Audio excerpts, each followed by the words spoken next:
Hey guys, welcome back to another video on the channel. This is Don from Raftel TCG, and today we have a green Eustass Captain Kid playing against a Blurple Kaido. So that's me on the left playing against Mimi with her Blurple Kaido deck, and we're going to roll a couple of dice and get this thing going. I've sped up the video just to make it a little bit easier to watch. The games were quite long and we played two of them, so just going to commentate along the times 2 speed just to kind of give a little bit of insight what was in my head and kind of how the game was going. So immediately I see that she's going to keep her first hand and I'm putting mine back so I can mulligan. That tells me that she probably sees her Onigashima, so that's something I'm going to have to deal with, as I am forced to take my next hand, don't even need to look at it, and get my life up. She won the dice roll, so I believe she's going first. The only play that Blurple Kaido really has going first is playing the Prona, or playing that Law, but she passed it back to me and I have nothing on my 2 Dawn turn. So she likes to play her Onigashima and swing for 5. I take the life because my hand's not looking too great. I'm trying to dig for something that's going to help. Don't see anything, so immediately go 2 on my leader and swing directly at her, which she takes the life. I drop the killer after that and pass over to her. We see that she's going to set up her Dawn to drop 4 for the Boa. Boa is great in this deck. It lets you counter basically for free because she's going to cycle 1 for it, as she prepares that by putting something under the Boa, a Dawn under the Boa to enable that effect. As she swings for 5, which lets me counter with the killer. Killer isn't too great to Blurple or Purple Kaido just because they don't really have anything that's low cost, and typically the blockers aren't rested. That's where I draw for turn and I see my Bonnie, which is going to dig me 5 deep, and I pick up the Basil. I only play 2 Basil, so it's either I have to pick it up now or I'll never see it. The other one might be too deep in the deck, and by then it's too late. So I have nothing else really to play on curve here, only 4 down left, so I'm going to swing for 9 just to ensure she takes a life. I have 4 life now to her 2, putting a little bit of pressure on against the Blurpulators. Got to put a little bit of pressure early on just because they do only have 4 life. So we want to make sure that if we're swinging, they're unable to counter and that life goes through. This is where she takes the 7 cost king and just blows up my board. Attaches 1 to the Kaido first so she can cycle another active Dawn. So she still has 2 active after popping both my Bonnie and my killer, so I'm left defenseless without any blocker on my side of the board, and my searcher is gone. Typically I wouldn't be able to protect the searcher, but now she doesn't need to be.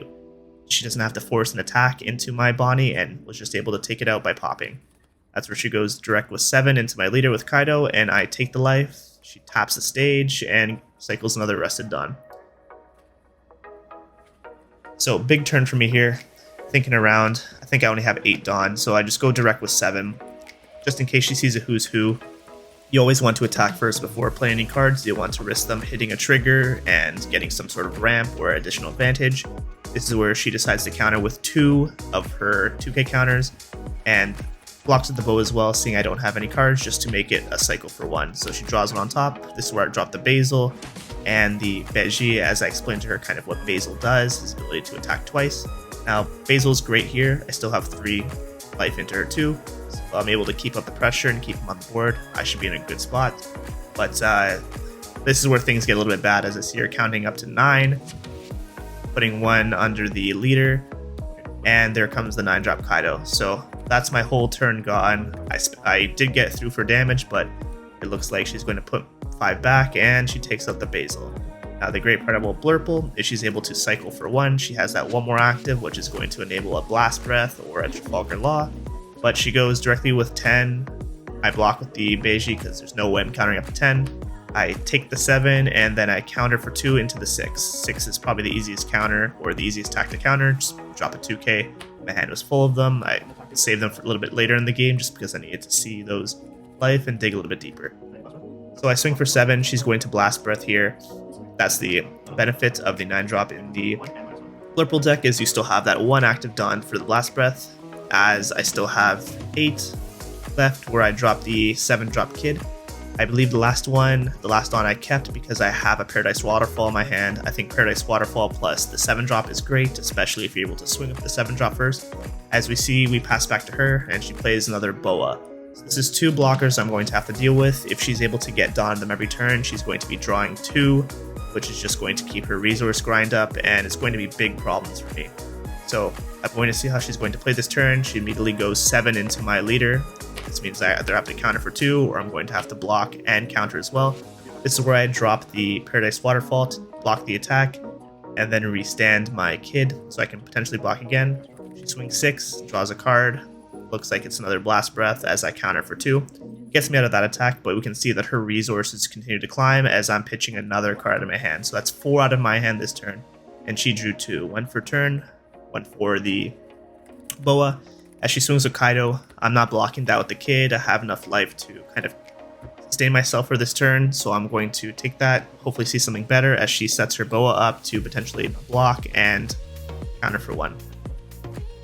Now this kid is my only sort of saving grace here. I need to keep this on the board.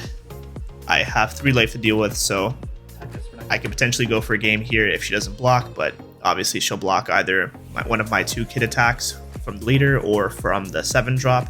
As I go directly to Boa, just want to take out the Boa early on. She decides not to block with the other one.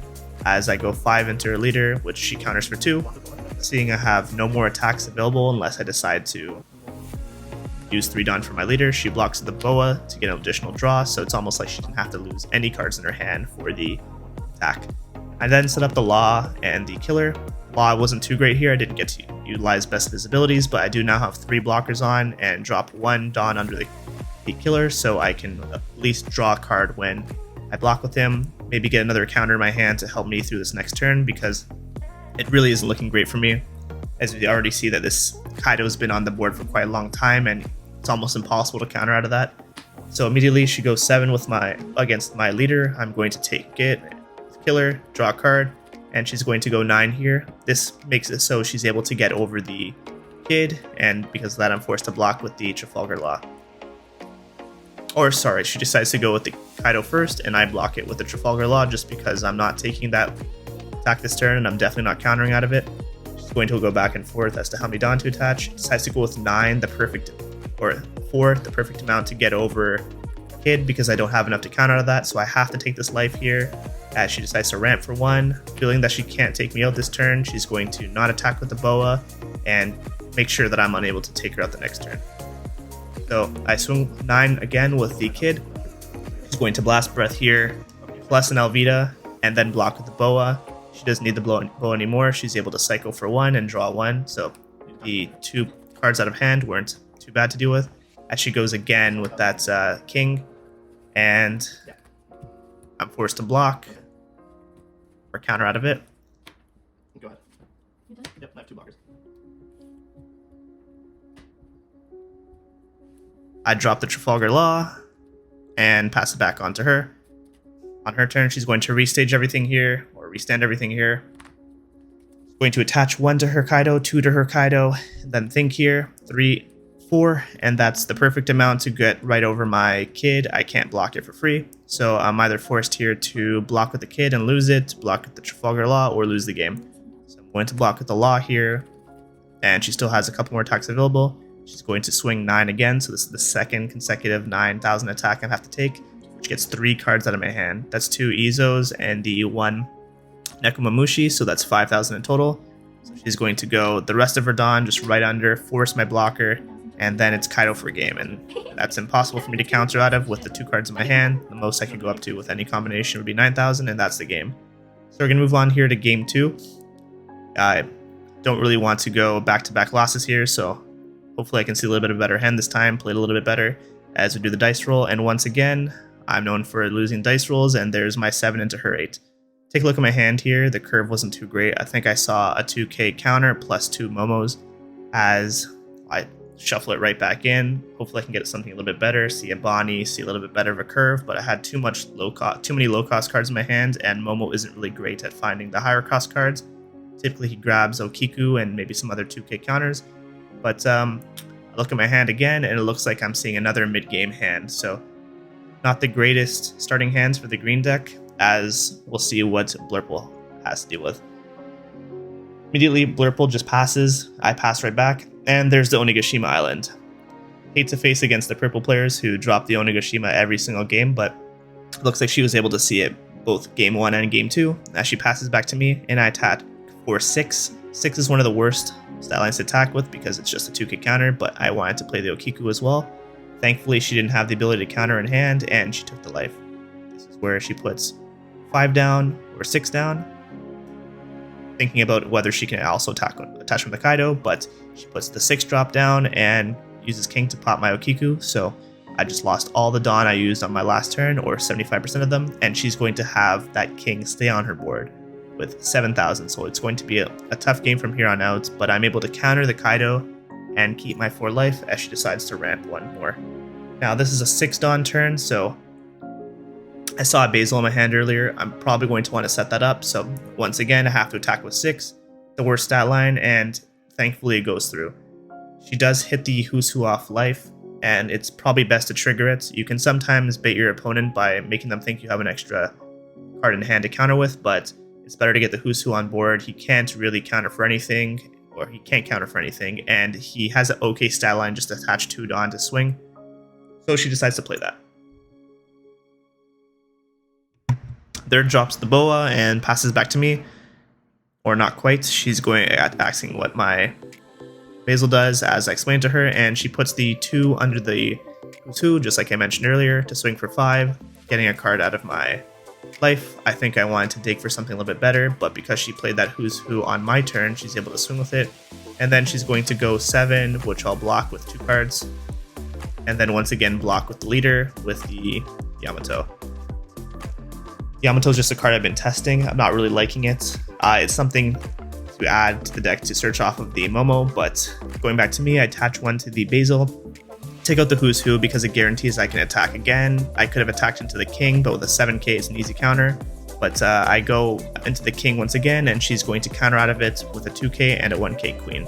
This is where I drop the Momo, and it gets me to the Okiku. Okiku's kind of great here because it turns off the boa, so it's going to force her to attack with it on her turn, and I won't have anything to worry about in terms of blockers. But I attack directly with my kid, which forces a Sasaki a 2k counter out of her hand, which is great because I didn't have to worry or use any Dawn to make her burn a 2k counter. So going back to her, I have that Basil in the rested position, so he is vulnerable, but I have the killer kind of to give a little bit of protection. She's going to attach 4 to her Kaido here. I think she wanted to guarantee she gets rid of the Basil, but she may have not noticed that I had the blocker on board. So I'm going to block the attack, cycle for 1, and draw what looks like to be a Paradise Waterfall. So she's going to now take out the King and attach 1 Dawn to it to go 2,000 over the Basil, the perfect amount of attack, which gets my Basil off the board. And now she still has, I believe, 5 Dawn left in her turn because she saw the Onigashima early, which is going to attach all to the boa here to attack and draw 1. I'm not countering out of that, but she did leave the Momo on board, so this is great for me because now I'm able to kind of keep going with my advantage, getting 1 card every turn. This is where I drop the 8 drop kid on her. I'm going to dig 5 deeper and grab a Nekomamushi. I typically would grab the Momo there just because if she's able to take my Momo out, I have another one ready. But because I have the kid on board and I'm able to use kid's ability to drop a Beiji, I'm able to protect my kid against any big attacks and hopefully counter out of anything else. So I attack with my leader for 5 and she uses Alvita to counter 2 out of it. This is where she drops the Kaido and kind of wipes my whole game plan here. She didn't have to burn any Dawn, didn't have to burn any of her attacks, although she could have attacked and tried to get some counters out of me. She goes straight to the 10 drop, clears my board, and there goes my 8 drop Kaido. Now this is a pretty good time to use the 10 drop, or sorry, my 8 drop kid. This is a pretty good time to use the Kaido just because she still has 2 life left, so I'm unable to just swing twice my lead for big damage. So this is where my Momo that I drew for turn comes out, and I'm able to play the Law to bounce the Momo, and then play the Okiku. So this guarantees that I'm in a pretty good position now. If she were to drop a blocker, I'm able to rest it when I attack next turn, but I still have that 12,000 attack to deal with. So I attach 2 to my leader, swing directly, and I get a couple counters out of her hand as she attaches 1 to her Kaido, asks me what the Okiku does, thinks about whether it's worth to get rid of, and then decides to Who's Who it. Who's Who is great in the Blurple deck. She's able to only pay 3 and get 1 active to take out a 3 cost. And because Who's Who puts 1 back and you can put 1 of the cards back, it pretty much makes it a 2 cost card, which now she uses 1 of those to attach back to the Kaido, and I'm going to block with the Trafalgar Law, use Paradise Waterfall to restand, and potentially have another blocker to block the Kaido attack, or block it on the following turn and use him to attack here. So Kaido goes direct. I decide to just take the life because I have a couple life left. This is where I drop the Momo again that I bounced back in the previous turn. Look through my hand, and it looks like I'll take another Paradise Waterfall. This is a card that I don't see a lot of people on, but I think it's pretty good. You know, 1 cost for 2k and able to resend one of my characters. Gives me the ability to kind of play around what the opponent might be thinking of doing in terms of clearing my board, change their game plan a little bit, and I can block twice with some cards. This is where I drop the Basil again. I've been seeing Basil a lot recently, and that's great because he's great at clearing boards. And this is where I attack with the Leave the Kid, and she's going to use the Love Beam to counter out of it, and then draw 2. Or 1, sorry. This is where I drop another Beijing. It looks like I was able to recreate my board after she blew my 8 drop out with the 10 drop Kaido. I'm passing back to her, where she plays a Boa, get a blocker on board, but she still has a lot of cards to deal with, and Basil's great at dealing with blockers. So with her Dawn left, I believe she only has 6 now. She attaches 2 to her leader, and asks me what the Trafalgar Law does, just tries to make sure. And I block, counter, and restand. So now I have 2 blockers on the board. She still has 3 attacks. She doesn't have enough Dawn to kind of get through. That Kaido's going to eat the Beji, gets the chump blocker out. Nothing like blocking a 12k attack with a 1k. That's where she decides to go, I believe, 5 with the, or sorry, 6 with the Who's Who, the perfect amount, so I can't block with the Trafalgar Law. So I decide to take the life, and she leaves 1 attached to the Boa because I would just block with the Trafalgar Law. So she's hoping that hopefully she can live this next turn. This is where I go with the Basil, clear out the Who's Who. I go directly at the leader. She has to take that last life. I go 7 again at the leader. She's going to block with the Boa, I believe. Nope, she plays the Sasaki, which isn't going to be enough. I think I'm explaining that to her right now. So she puts it back in her hand, thinks about it, and might just decide to block with Boa as well. So we got a little bit of an interruption from the dog here. Just came home and was kind of excited to see everyone. Nothing like a little bit of puppy in the video, but a little bit excited jumping around here. But in the end, she decides that it's better just to block with the Boa, and she still draws 1. But now I'm going to go, I believe, looks like 10 at the leader. If she blocks it, she's going to have to pitch quite a few cards because she has no Dawn. She's going to have to use at least 3 because of the 2k counters. I think I'm explaining to her right now that it's just going to be, yeah, impossible. And I take that second game. Big win for me on the green side, and just showing you guys, you know, what the decks can do against each other. And that's it for the video, guys. I really appreciate you guys watching. If you guys have any other matchups you want to see, I think we have an updated purple deck using some of the OPO2 cards coming up. We're going to do a green versus purple, so stick around for that, and don't forget to like and subscribe. Thanks, guys.